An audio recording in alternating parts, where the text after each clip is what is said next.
السلام علیکم ورحمۃ اللہ وبرکاتہ ناظرین، میں ہوں ڈاکٹر خاور عباس اور آپ دیکھ رہے ہیں ہمارا چینل ہومیو ہیلتھ کیئر۔ ناظرین، پچھلی ویڈیو میں نے آپ سے پروسٹیٹ کے بارے میں کچھ معلومات شیئر کی تھیں۔ اب آج اسی سلسلہ کو جاری رکھتے ہوئے کچھ مزید معلومات آپ سے شیئر کرنے والا ہوں۔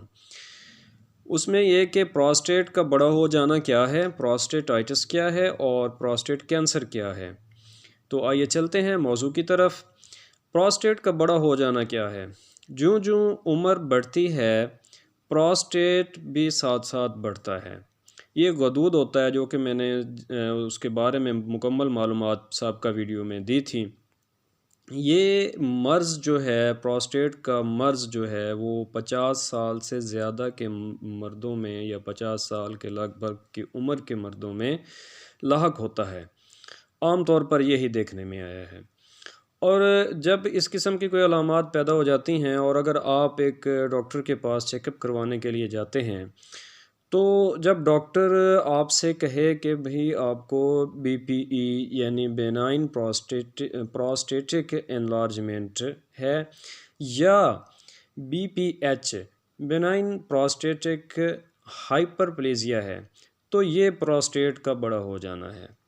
جیسے جیسے یہ بڑا ہوتا ہے تو یہ پیشاب کی نالی پر دباؤ ڈال دیتا ہے، کیونکہ یہ پیشاب کی نالی کے ارد گرد ہوتا ہے، تو اس سے وہ مسائل پیدا ہو سکتے ہیں جو کہ میں نے آپ کو سابقہ ویڈیو میں بتائے تھے، یعنی جو علامات آپ کو سابقہ ویڈیو میں شیئر کی تھیں۔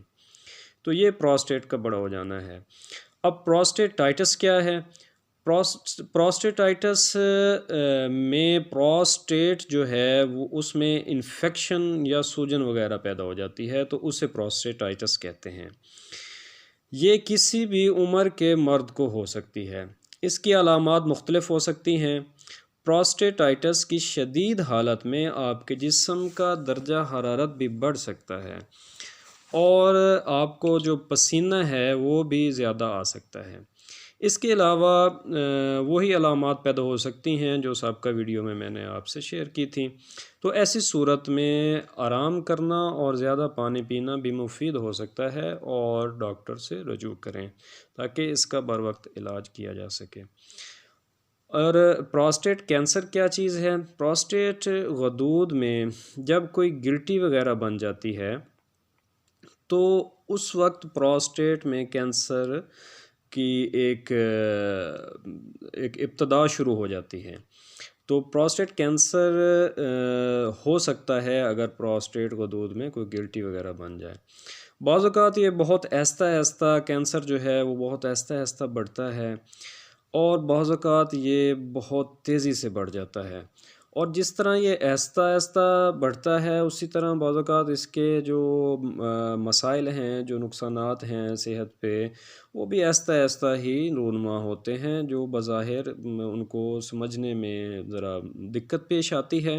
اور جس طرح اگر یہ تیزی سے بڑھے تو اس کے مسائل بھی اسی طرح تیزی سے بڑھتے ہیں اور جلد یہ پتہ چل جاتا ہے کہ پروسٹیٹ کا کینسر لاحق ہو چکا ہے۔ جو ہی آپ پیشاب کرنے کی علامات میں کوئی بھی تبدیلی دیکھیں تو فوراً ڈاکٹر سے رجوع کریں۔ جب پروسٹیٹ کینسر پھیل جاتا ہے تو اس کی وجہ سے یہ علامات پیدا ہو سکتی ہیں، یعنی پیشاب میں خون کا آنا یا منی میں خون کا آنا، بغیر کسی ظاہری وجہ کے وزن کا گھٹنا یعنی جسم کمزور ہونا، اور کمر، کولوں یا پیڑوں وغیرہ کے حلقے میں درد وغیرہ رہنا، اور عضو تناسل جو ہے اس کو تنی ہوئی حالت میں یعنی شہوت میں رکھنے کے قابل نہ ہونا۔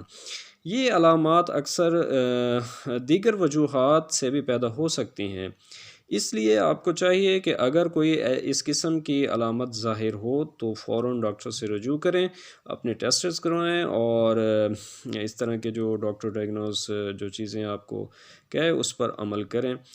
اگر آپ کے قریب کوئی ڈاکٹر ایسا موجود نہیں ہے جس سے آپ ڈسکس کر سکیں تو اسکرین پر دیے گئے نمبروں پر بھی آپ رابطہ کر سکتے ہیں اور معلومات حاصل کر سکتے ہیں۔